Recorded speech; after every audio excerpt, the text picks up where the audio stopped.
Hai nakama, apa kabar? Selamat datang di channel Anime Haki.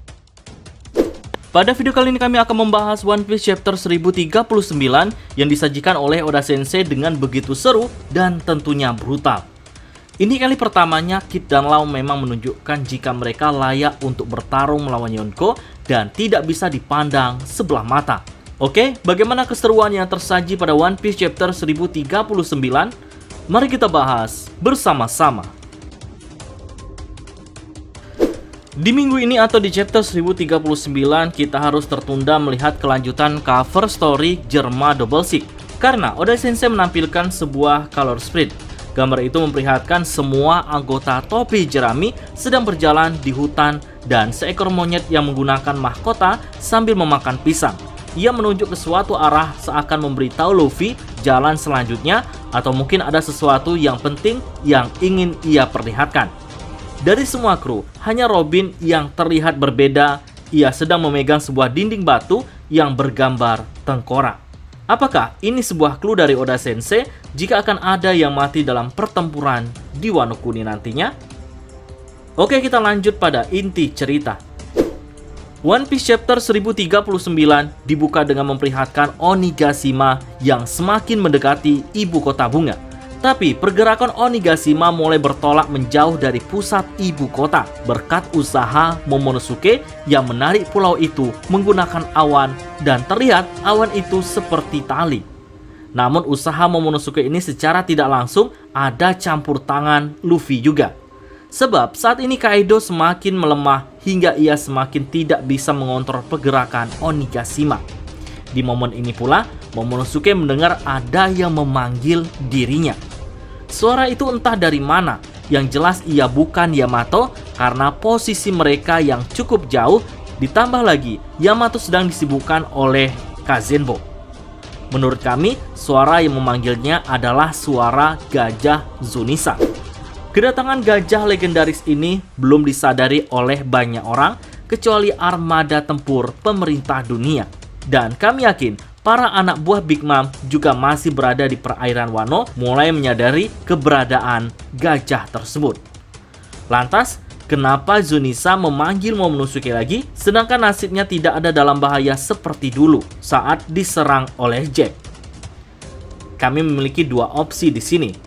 Pertama, Zunisa memberitahu jika ia datang ke Wano siap untuk membantu Momonosuke. Atau yang kedua, saat ini armada tempur pemerintah dunia yang merasa terancam mulai untuk menyerang gajah legendaris itu. Namun, kami lebih memilih opsi pertama, yang mana opsi ini akan menjadi alasan Onigashima akan diturunkan olehnya hingga perang sesungguhnya yang akan melibatkan berbagai pihak mulai pecah. Karena Onigashima sudah tidak layak untuk dijadikan medan pertempuran.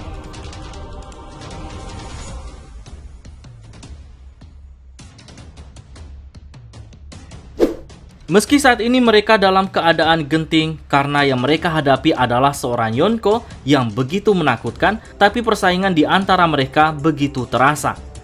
Jika sebelumnya Luffy dan Kid bersaing untuk membunuh Kaido karena apa yang telah Kaido perbuat terhadap mereka. Tapi seiring berjalannya waktu, Kid merasa jika Luffy lah yang lebih layak melawan Kaido dan yakin Luffy akan mampu mengalahkan Kaido. Tapi berbeda dengan Law. Dua supernova ini saling bersaing untuk menunjukkan siapa yang lebih unggul di antara mereka. Dan di chapter kali ini, Law merasa dicurangi olehnya. Karena Kid belum akan menyerang sebelum Law menyerang terlebih dahulu. Hingga baru Kid menggunakan serangan cepat. Maka seakan-akan yang mengalahkannya adalah Kid. Dari sini, perdebatan di antara mereka terjadi. Dan tidak mau saling memberitahu terlebih dahulu serangan apa yang nantinya mereka gunakan saat melawan Big Mom lagi. Nah, meski begitu, strategi mereka untuk mengalahkan Big Mom betul-betul keren dan sadis.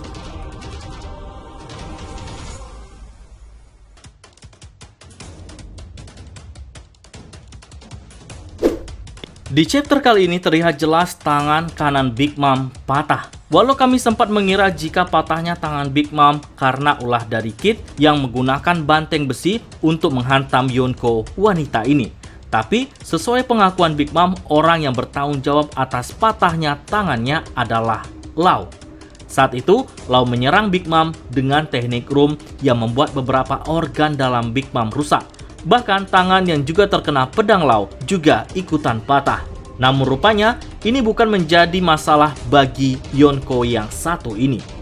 Kekuatan dari Suro Suronomi memang menakjubkan, sebab tidak hanya membuat benda mati yang mampu ia hidupkan menggunakan jiwa orang lain ataupun jiwanya sendiri seperti di Onigashima ini, tapi ia bisa menyembuhkan tulangnya dengan kekuatan jiwanya.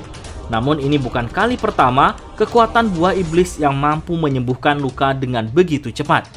Jauh sebelum itu, Doflamingo menggunakan kemampuan buah iblisnya, yaitu benang, untuk menyembuhkan luka dari dalam. Tapi, Lau jauh lebih hebat dari itu. Dengan kemampuan operasi OP-OP Nomi, ia mampu menyembuhkan penyakit yang telah ia derita sejak kecil, dan bahkan tangannya yang putus mampu ia sambung kembali. Nah, kemampuan Big Mom tadi yang bisa menyembuhkan tulang yang patah, jika sering digunakan maka akan berdampak pada semakin banyak usia Big Mom yang terpotong. Sebab ia menggunakan jiwanya sendiri untuk menyembuhkan luka.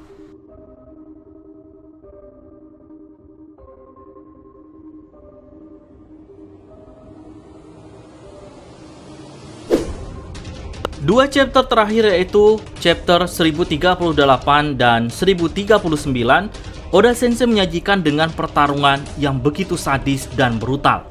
Bagaimana tidak, Big Mom yang menjadi korban dari Lau harus ditusuk menggunakan pedang dengan cara yang begitu mengerikan. Meskipun pedang itu tidak membuat luka seperti pedang pada umumnya, tapi memberikan kerusakan dari dalam. Jika nakama masih ingat di One Piece chapter 1030 lalu, banyak fan One Piece sempat terkoceh jika serangan Awakening Kid dan Lau kala itu merupakan serangan terkuat yang mereka gunakan saat melawan Big Mom. Namun rupanya di One Piece chapter 1039 inilah Lau menggunakan semua energi yang tersisa untuk memaksimalkan Awakening terkuatnya. Dan benar saja, pedang Lau yang menancap ke tubuh Big Mom tidak hanya menembus ke tubuhnya, melainkan sampai tembus hingga dasar Onigashima dan juga membuat lubang di tanah Wano Kuni. Ini betul-betul serangan yang paling berbahaya. Tapi hebatnya, Big Mom masih sempat melawan dan serangan pamungkas Kid membuat Big Mom hingga tak berdaya. Meriam yang ia ciptakan menghasilkan daya hancur yang tak kalah hebatnya dari serangan Lau. Dan apakah di chapter mendatang, dengan semua serangan itu membuat Yonko wanita ini tumbang? Jika iya, maka akan menjadi sebuah prestasi baru bagi dua supernova ini. Oke, sekian dulu pembahasan kali ini. Jika ada tambahan, silahkan isi pada kolom komentar.